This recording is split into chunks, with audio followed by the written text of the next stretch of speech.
विधानसभा निवडणुकीचा निकाल लागल्यावर फेरमतदान घेणाऱ्या मार्कडवाडी गावामध्ये शरद पवार यांनी भेट दिली। गेल्या अनेक दिवसांपासून चर्चेत असलेल्या मार्कडवाडी गावामध्ये शरद पवारांनी ग्रामस्थांशी बोलून सर्व परिस्थिती जाणून घेतली। त्यानंतर आपल्या भाषणामधून त्यांनी थेट मुख्यमंत्र्यांवर निशाणा साधला। तालुक्यातील सगळ्या गावांमध्ये ठराव करा, आम्हाला ईव्हीएमने मतदान नको, तो ठराव आम्हाला द्या, आम्ही योग्य ठिकाणी पोहोचवू, असा शब्द पवारांनी मार्कडवाडीच्या ग्रामस्थांना दिलाय। मी तुम्हा सगळ्यांना धन्यवाद देतो की या महत्त्वाच्या प्रश्नाच्यासाठी सगळ्या देशाला तुम्ही जागा केला। लोकसभेमध्ये धैर्यशील माहिती आहेत, राज्यसभेमध्ये मी आहे आणि आम्ही गेल्या 2-3 दिवस बघतोय की तिथे खासदार देशाच्या अनेक राज्याचे अहवाल भेटतात, ती दुसरी काही चर्चा करत नाही, तुमच्या गावाची चर्चा करतात आणि विचारतात की हे गाव आहे कुठं।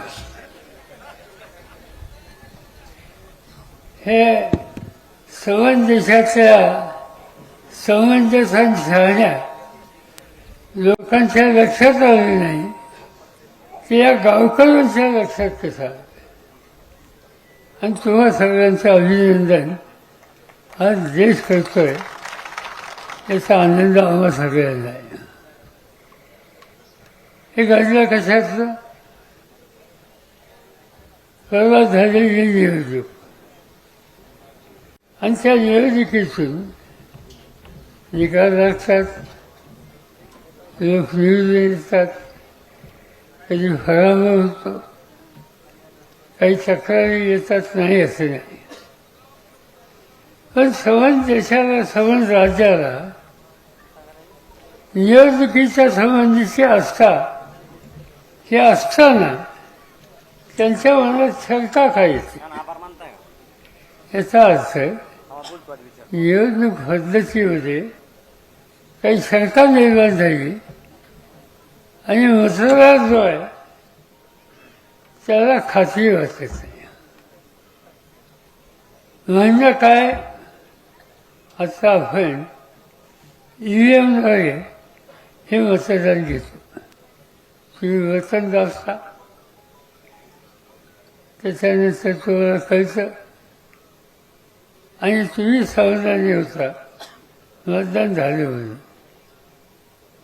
पण काही निकाल असे आले की त्यामुळे तुमच्या मनात शंका आली आणि एकट्या तुमच्या मनात नाही, अनेक गावच्या लोकांच्या मनात शंका आली, ते अस्वस्थ झाले आणि याच्यात कुठतरी दुरुस्ती केली पाहिजे, जगात काय केलं जातं याचा विचार केला पाहिजे, ही भावना लोकांच्या मनात निर्माण व्हायला। आज जगाचा मोठा देश आहे अमेरिकामध्ये मतभेदी टाकले जातात। जगाचा लोकशाहीचा दुसरा मोठा देश इंग्लंड, तिच्या मतभेदीमध्ये टाकले जातात। युरोप खंडातले सगळे देश हे आपल्यासारखे ईव्हीएमवर जात नाहीत।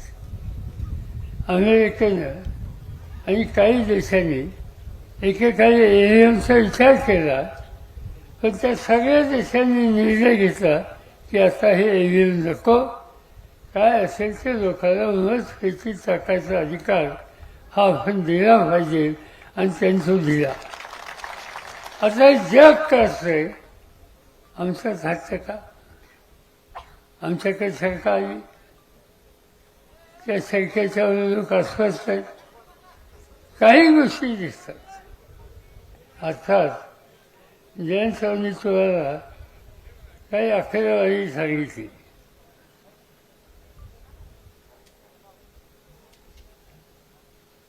आणि त्याच्यामध्ये तुमच्या लक्षात आलं की याच्यात काहीतरी गडबड आहे। आम्ही काही माहिती गोळा केली ही माहिती काय दिसते की लोकांनी मतदान केलं,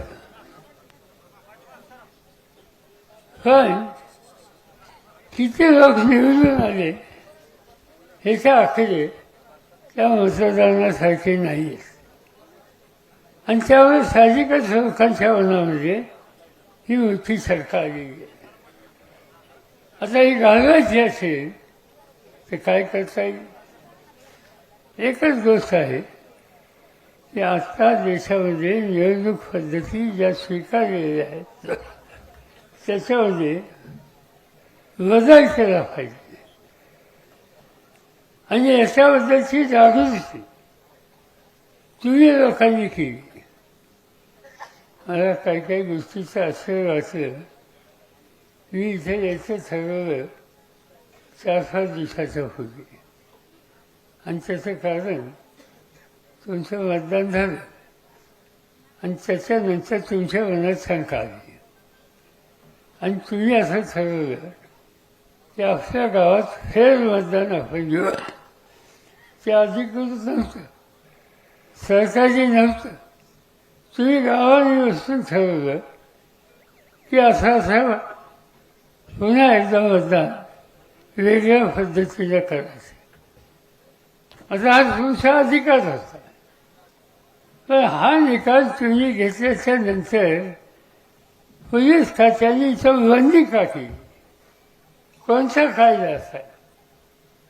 आज या ठिकाणी मी भाषण करतोय, तुम्ही ऐकताय, उद्या पोलीस खात्याने इथं निर्णय घेतला की मी बोलायचं नाही आणि तुम्ही ऐकायचं नाही. हे कुठला कायदा? असं कुठं कायदा आहे? आणि असं असताना तुम्हाला इथं जमायचंच नाही. जमाव बंदी तुमच्याच गावात, तुझी गमतीची गोष्ट आहे. ते या ठिकाणी का केलं हे मला समजत नाही. तुम्ही पुन्हा मतदान तुमच्या समाधानासाठी हा करायचा निर्णय घेतला, त्याला सरकारची बंदी कशी येऊ शकते? आणि तुम्ही हे केलं म्हणून तुमच्या खचले वेगळे. मला काही समजत नाही. खचला, काही गुन्हा केला, चोरी केली, आणखी काय केलं, त्याचा खचला बरा. पण गावाने ठरवलं एका वेगळ्या दिशेने जायचं, त्यासाठी खचलं. आणि ह्या खचला संदर्भाला माझी गावचे सरपंच आहेत, आपले आमदार जानकर आहेत, या सगळ्यांना विनंती आहे की याचा रेकॉर्ड तुम्ही आम्हाला द्या. जमावबंदीचा रेकॉर्ड, इथं काय जो प्रत्यक्ष बंदी करून काय निर्णय राबवला त्याची माहिती आणि रेकॉर्ड, पोलीस खात्यातून तुमच्या केलेली खतरा केस त्याचं रेकॉर्ड, या सगळ्या गोष्टी आमच्याकडे द्या. आणि आम्ही या ठिकठिकाणी नेणार कृती. महाराष्ट्रात निवडणूक आयोग आहे, त्यांच्याकडे तुमची तक्रार देऊ, राज्याच्या मुख्यमंत्र्याकडे देऊ, देशाच्या प्रधानमंत्र्याकडे देऊ, देशाचा केंद्रीय निवडणूक आयोग आहे त्यांच्याकडे सुद्धा देऊ.